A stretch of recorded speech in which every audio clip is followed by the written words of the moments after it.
सुप्रभात विद्यार्थियों। आप सबका एमए उत्तरार्ध संस्कृत की कक्षा में पुनः स्वागत है।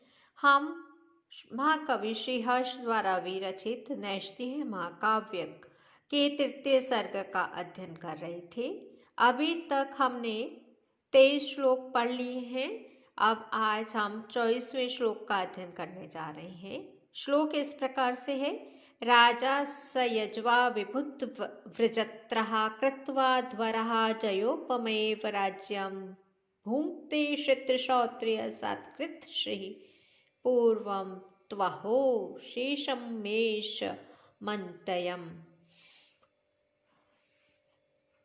यज्वा का अर्थ होता है विधि पूर्वक यज्ञ करने वाला। राजा के लिए यह विशेषण है कि राजा कैसा है, विधि पूर्वक यज्ञ करता है।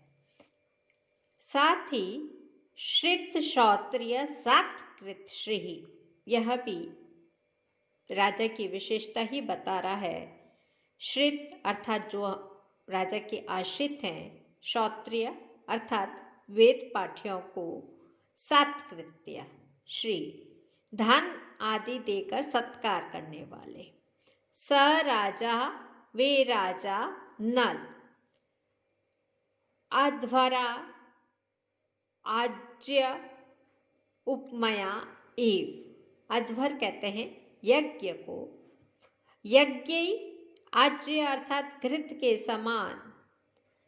राज्यम विभुत व्रजत्रः, राज्य को विद्वानों के अधीन करके, कृत्वा करके, पूर्वम यज्ञ शेषम, यज्ञ के घृत का जो शेष भाग है, तो अंतयाम और पीछे कही गई राज्य की अशेषम भुंगते, संपूर्ण भाग का उपभोग करते हैं। अहो, यह आश्चर्य है। कवि कहना चाहता है राजा नल की दो विशेषताएं बताई हैं कि वह एक तो विधि पूर्वक यज्ञ करते हैं यज्वा, और दूसरा श्रित क्षत्रिय सत्कृत श्री, अपने आश्रित वेद पाठियों को धन देकर सत्कार करते हैं, धन देते हैं। अब कवि कहना चाह रहा है जैसे कि यज्ञ घृत को विद्वानों को प्रदान करते हैं, वैसे ही राजा ने अपना जो राज्य है वह विद्वानों के अधीन कर लिया, और विद्वानों के अधीन करके यज्ञ का जो शेष भाग है, घी का शेष भाग, तथा राज्य के अशेष संपूर्ण भाग का उपभोग करता है। ये बहुत ही आश्चर्य की बात है। जैसे कि यज्ञ में जो घी डाला जाता है, वह घी समाप्त नहीं होता, अपितु उसका फल पुनः प्राप्त होता है, द्विगुणित फल की प्राप्ति होती है। वैसे ही राज्य विद्वानों के अधीन करने पर भी राज्य का जो अशेष भाग है, अर्थात संपूर्ण भाग, राजा ही उपभोग करता है। यहाँ विरोधाभास अलंकार है। आश्चर्य की बात यह है कि राजा नल यज्ञ के घी का शेष भाग उपभोग कर राज्य का अशेष अर्थात संपूर्ण भाग का उपयोग करता है।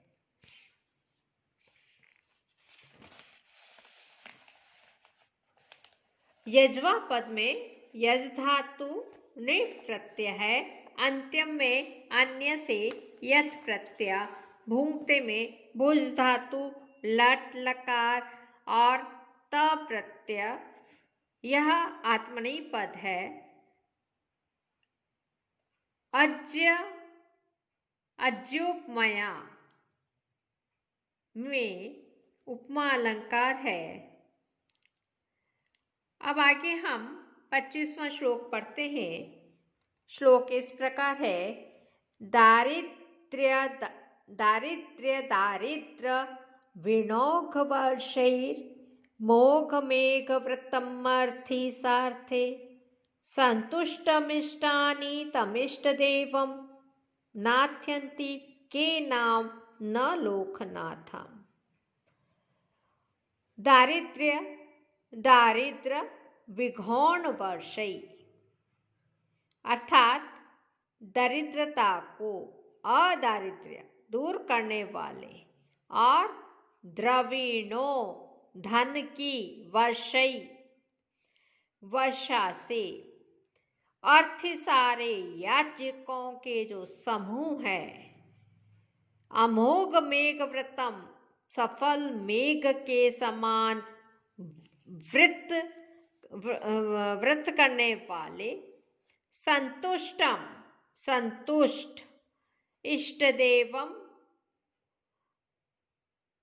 देवता यज्ञ के द्वारा देवताओं की आराधना करने वाले लोकनाथम तम के नाम इष्टानि न नाथ्यन्ति। लोकनाथ तम अर्थात नल से के नाम इष्टानि न नाथ्यन्ति कौन इष्ट पदार्थों की याचना नहीं करता अर्थात सभी याचना करते हैं।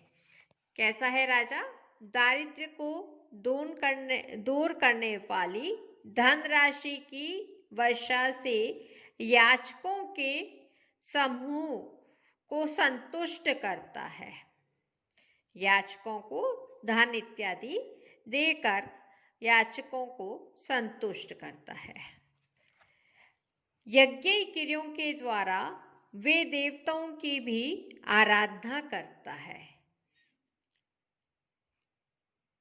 वे राजा नल के लिए एक और विशेषता है लोकनाथ राजा नल और इष्ट पदार्थों की कौन व्यक्ति ऐसा है जो उनसे अपने इष्ट पदार्थों की याचना नहीं करते? उनसे सभी व्यक्ति अपने इष्ट पदार्थ की याचना करते हैं। यहाँ पर मेघ व्रतम में उपमा अलंकार है। दारिद्र्य यह पद आया है, इसमें दृढ़ से ऋणेच हुआ और निरे प्रत्यय लगा हा तब दारिद्र्य बना। वर्षः वृष से घ्या प्रत्यय इष्टानि इष से त भाव में यह त प्रत्यय है। यजः यज में कत प्रत्यय। आगे हम अब 26वां श्लोक पढ़ने जा रहे हैं। अस्मति कलशोत्र सुधाम विधाय रंभा चिरंभामतुलां नलस्य तत्रानुरक्ता तं नाप्य भेजे तन्नाम मंधान नल को कुबरम सा वह रंभा नाम की अप्सरा नलस्य अतुलाम नल की अनुपम माम भाम पद है। भाम अर्थात कांति को अस्मत् चिरम हमसे देर तक श्रोत्र सुधाम कानों का अमृत विधाय बनाकर तत्र उस पर अनुरक्त होती हुई तम अर्थात उसको अनाप्य न पाकर तन्नाम गंधात उसके नाम के संबंध से नल कुबरम भेजे नल कुबर को प्राप्त हुई। भावार्थ यह है कि रंभा नाम की अप्सरा ने हमसे नल के अनुरूप कांति के विषय में सुना। कानों में कानों के लिए अमृत के समान नल की कांति को सुनकर वह उसके प्रति अनुरक्त हो गई, किंतु उसे न पाने पर उसके नाम के साथ जिसका संबंध था, ऐसे नल कुबर से को वह प्राप्त हुई, यानी उसका विवाह नल कुबर से हुआ।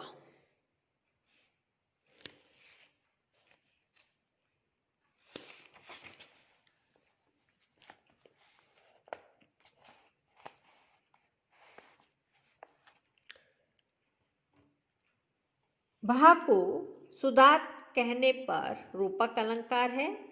किल शब्द से अनुप्रेक्षा अलंकार भी द्योतित होता है।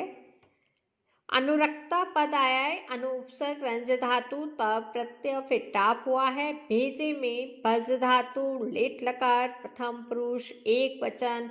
अस्मत् पद में अस्मत् शब्द का से भ्यस प्रत्यय हुआ। विधाय वी उपसर्ग धा धातु और ल्यप प्रत्यय। आज हम यहीं पे समाप्त करते हैं। जिन्होंने पुस्तक नहीं लाई है, पुस्तक लेके आए। पुस्तक के साथ पढ़ने पर आपको समझ में और अच्छी तरह से आएगा। पुस्तक अवश्य लावें। अब हम मंगल पाठ। सर्वे भवन्तु सुखिनः, सर्वे सन्तु निरामया, सर्वे भद्राणि पश्यन्तु, मा कश्चित् दुःखभाग् भवेत्। ॐ शान्ति शान्ति शान्ति। धन्यवाद।